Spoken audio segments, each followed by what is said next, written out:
おばあちゃんが言っていた。俺の進化は光より速い。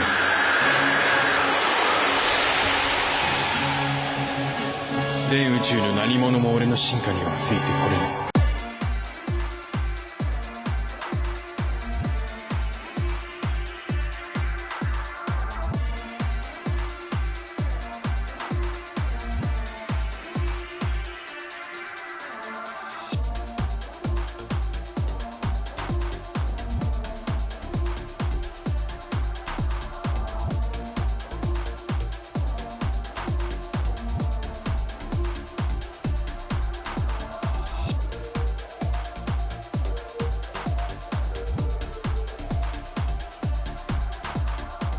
Halo semuanya, selamat datang kembali di channel saya B123DA.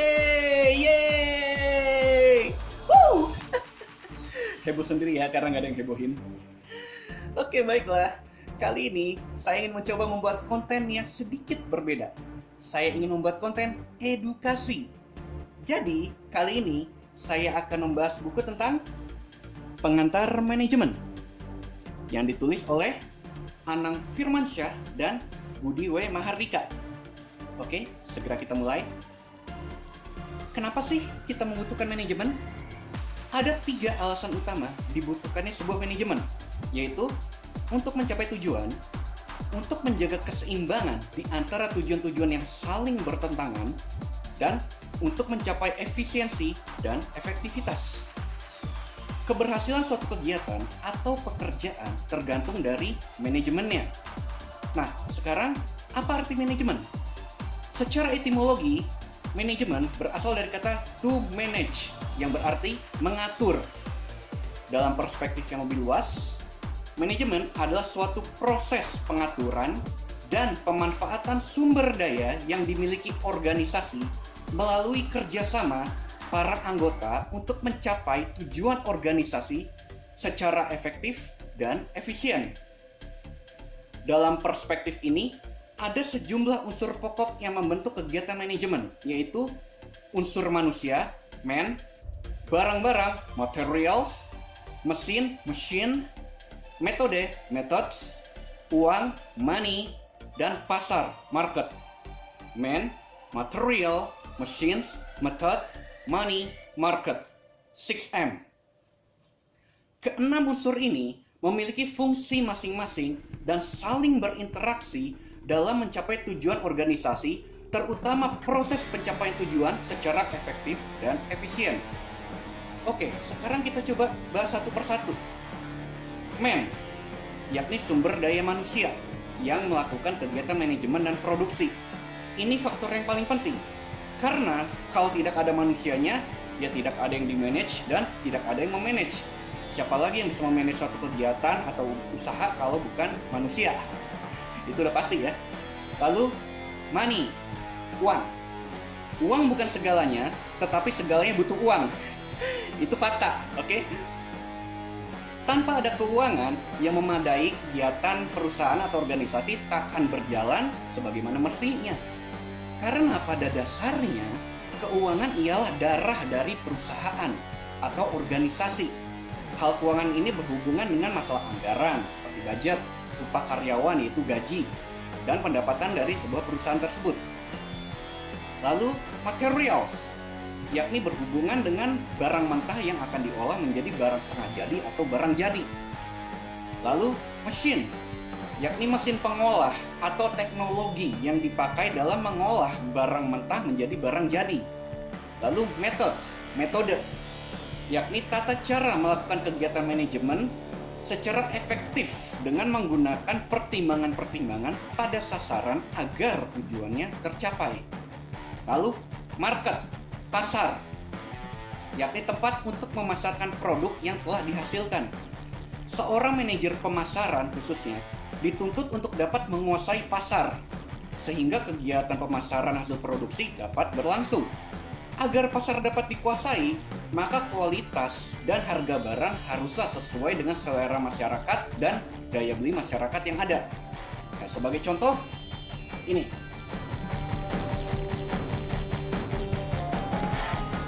Dua helm ini. Sepintas, dua helm ini terlihat sama. ini helm Kamen Rider Kuga.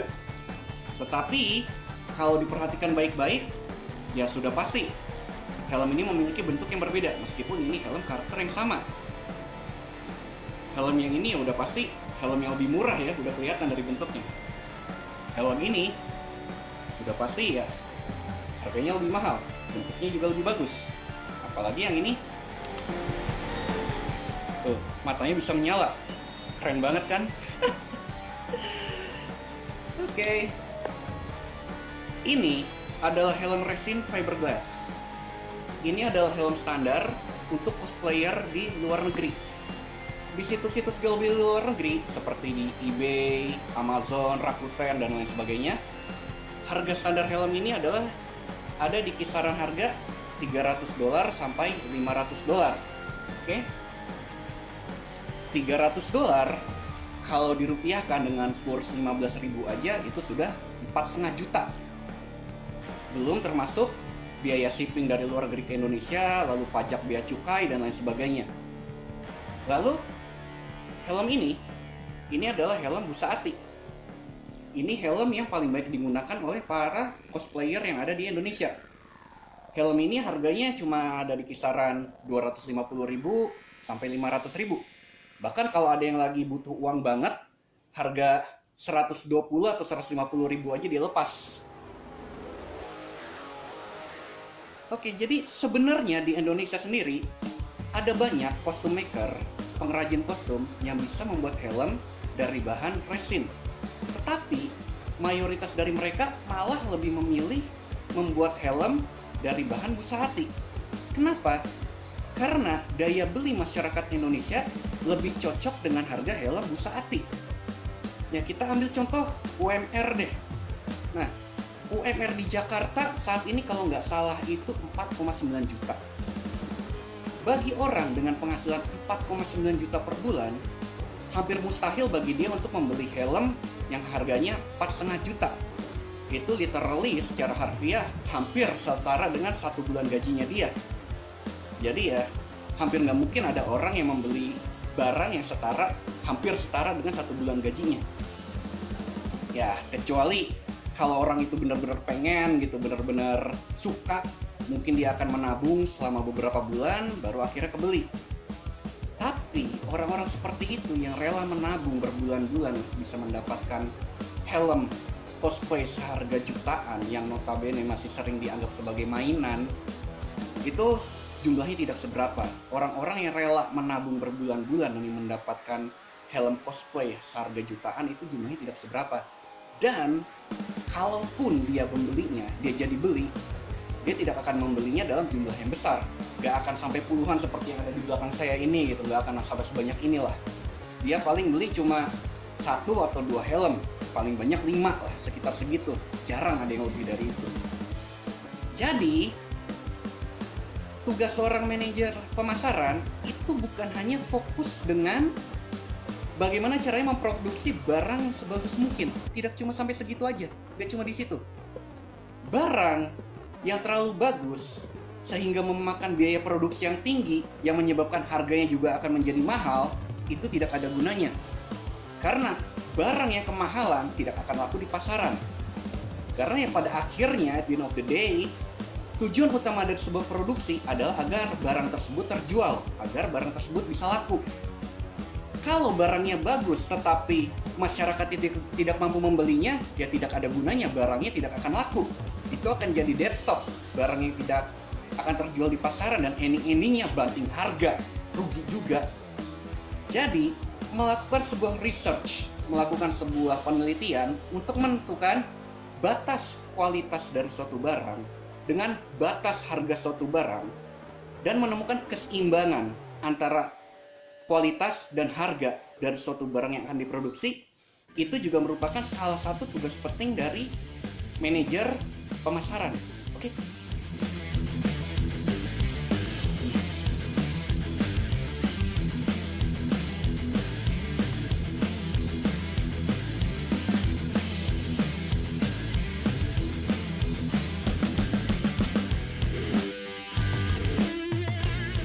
Oke, kita lanjutkan pembahasannya. Sekarang sekarang kita masuk ke fungsi manajemen.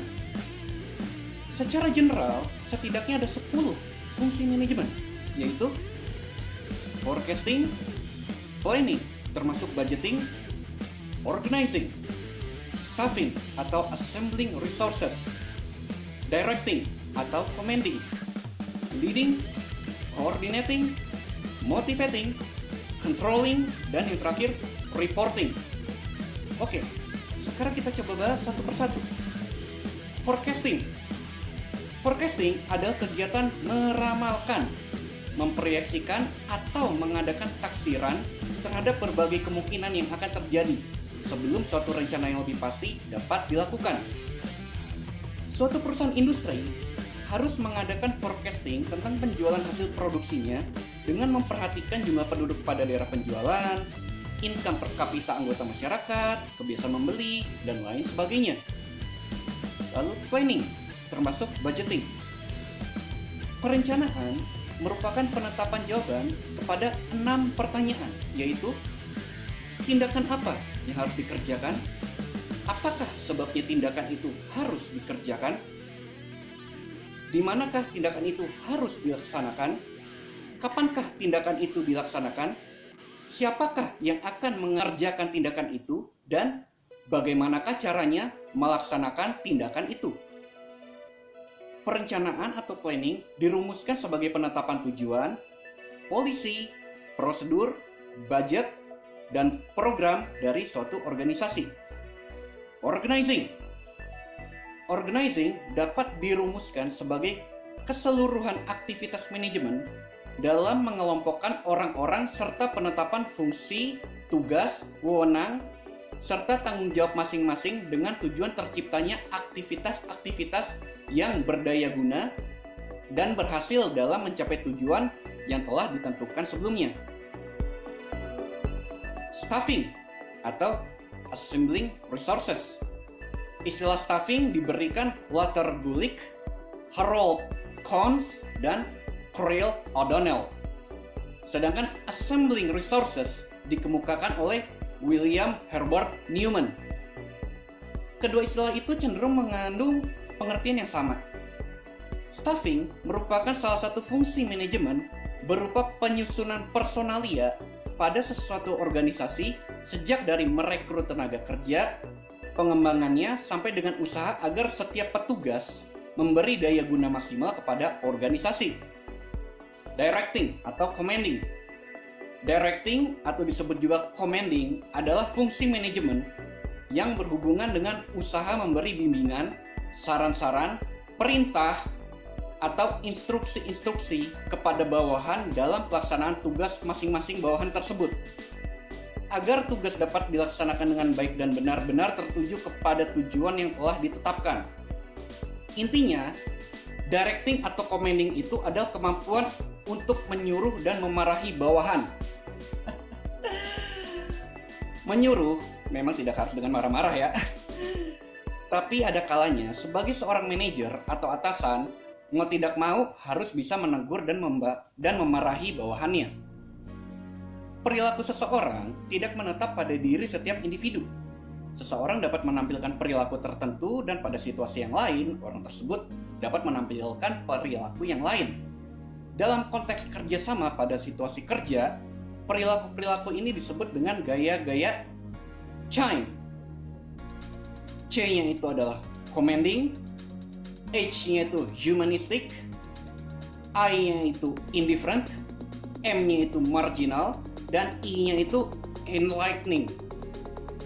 Oke, saya akan jelaskan secara singkat aja ya. Commanding adalah gaya kerja yang mau menang sendiri, tidak mendengarkan pendapat orang lain, apa yang diinginkan harus diikuti oleh orang lain. Sepintas, orang dengan gaya kerja ini terkesan menyebalkan.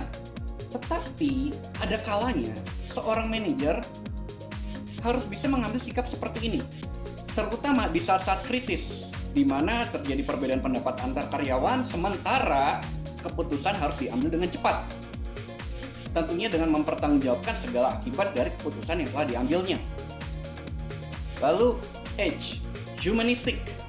Humanistic itu adalah gaya kerja yang cenderung menghindari konflik dengan orang lain.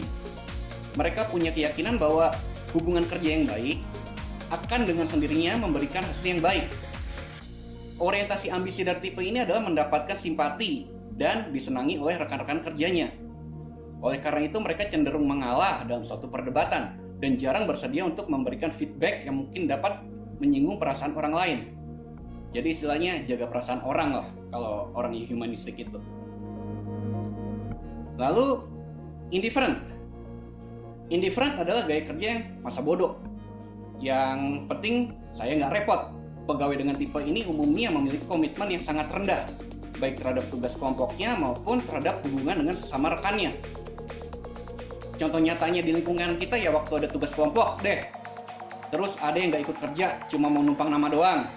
Atau cuma ikut bacain slide PowerPoint pas lagi presentasi, nggak ikut bikin PowerPoint-nya. Nah itu tipe-tipe orang indifferent tuh.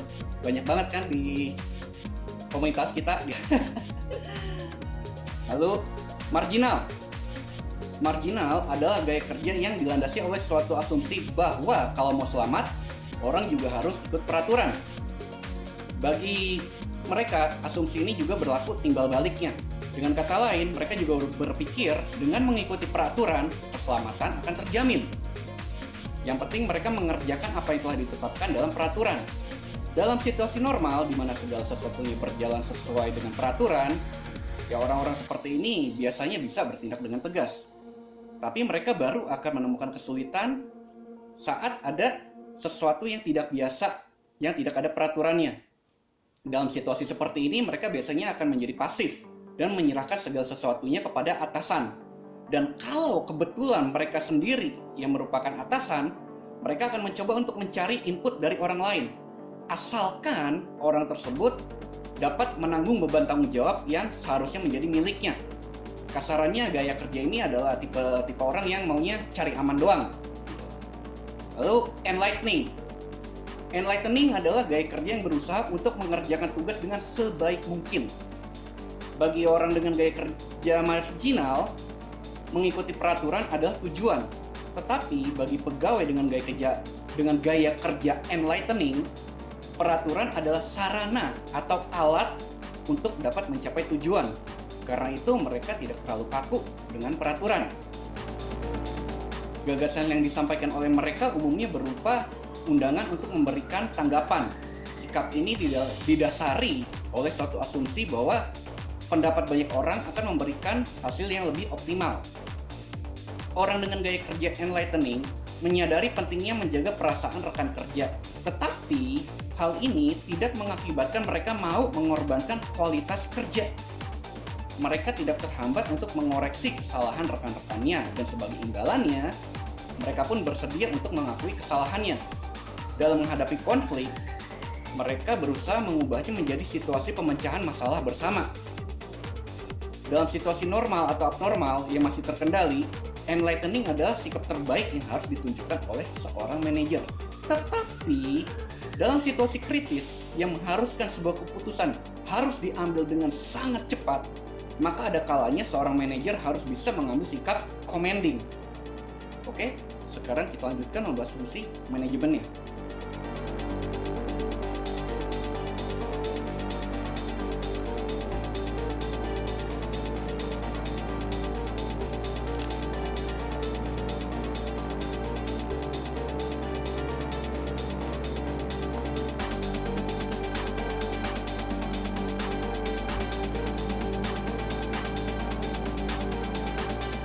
Leading.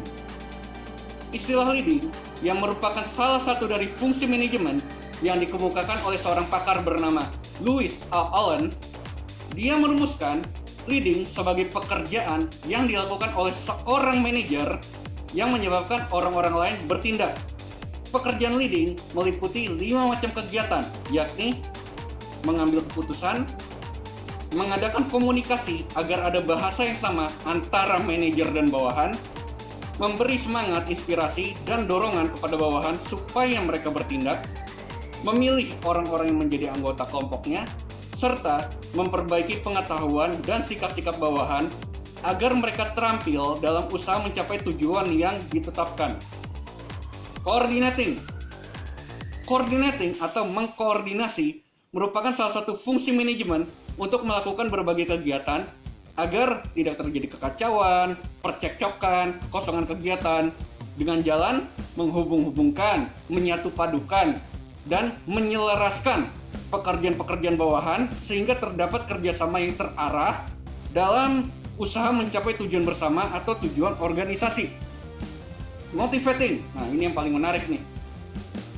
Motivating atau pendorong kegiatan merupakan salah satu fungsi manajemen berupa pemberian inspirasi, semangat, dan dorongan kepada bawahan agar bawahan melakukan kegiatan atas dasar sukarela sesuai dengan apa yang dikehendaki oleh atasannya.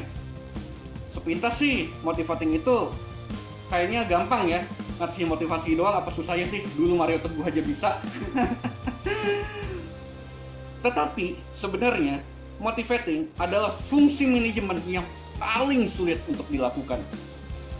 Kenapa? Itu karena tujuan utama dari motivating dalam sebuah manajemen adalah agar bawahan bersedia untuk melakukan sesuatu secara sukarela.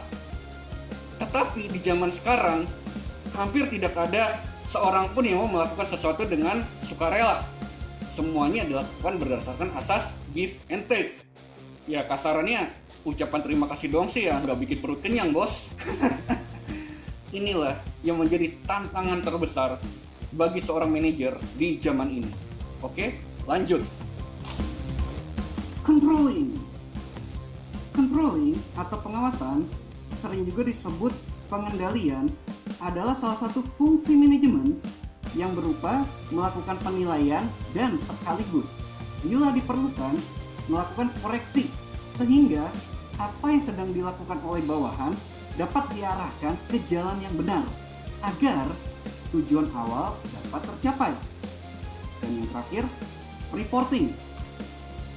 Reporting atau pelaporan adalah salah satu fungsi manajemen berupa penyampaian perkembangan atau hasil kegiatan atau pemberian keterangan mengenai segala hal yang berkaitan dengan tugas dan fungsi-fungsi kepada pejabat yang lebih tinggi, baik itu secara lisan maupun secara tertulis, sehingga yang menerima laporan dapat memperoleh gambaran tentang pelaksanaan tugas dari orang yang memberikan laporan.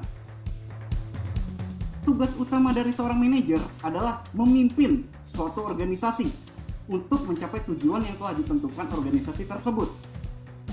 Fungsi manajemen sebagai pemimpin diantaranya meliputi pengambilan keputusan atau decision maker, komunikasi atau communication, memotivasi atau motivating, pemilihan orang atau selecting people, mengatur serta mengorganisasi orang lain, baik pemberian saran dan masukan, training atau pelatihan, serta penilaian dari hasil kerja.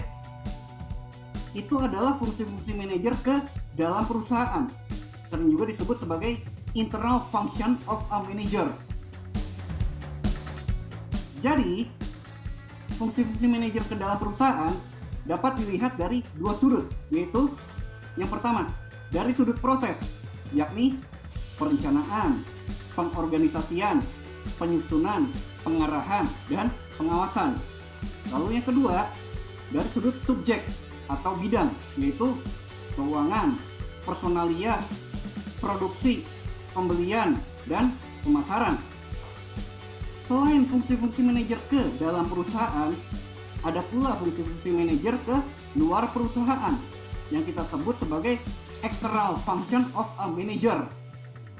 Fungsi manajer keluar perusahaan ini ada 3 jenis, yaitu yang pertama mewakili perusahaan di bidang pengadilan. Lalu yang kedua mengambil kegiatan sebagai warga negara biasa. Dan yang ketiga mengadakan hubungan dengan unsur-unsur masyarakat. Untuk menghadapi masyarakat luar, manajer sebuah perusahaan harus melaksanakan beberapa kegiatan seperti mengadakan pengumuman-pengumuman dan menerbitkan artikel-artikel, lalu menyelenggarakan konferensi-konferensi pers dan pertemuan-pertemuan, kemudian menyelenggarakan pameran-pameran, lalu mengatur siaran-siaran melalui TV, sosmed, channel-channel streaming, dan lain sebagainya. Kemudian mengadakan kontak dengan unsur-unsur pemerintah dan masyarakat. Lalu, membuat analisa dari pendapat umum. Kemudian, menerima kunjungan pihak luar ke dalam perusahaan. Oke, baiklah. Sekian penjelasan saya tentang pengantar manajemen. Sebenarnya masih ada banyak hal yang bisa dibahas dari buku ini. Tetapi ya, kalau saya bahas semua, udah pasti durasi video ini akan jadi sangat panjang. Dan jujur, kostum ini panas. Sumpah panas banget. Pengen cepet-cepet saya buka. Jadi, oke. Sekian penjelasan dari saya tentang pengantar manajemen. Semoga video ini dapat bermanfaat bagi kita semua. Sampai ketemu lagi dan salam Henshin!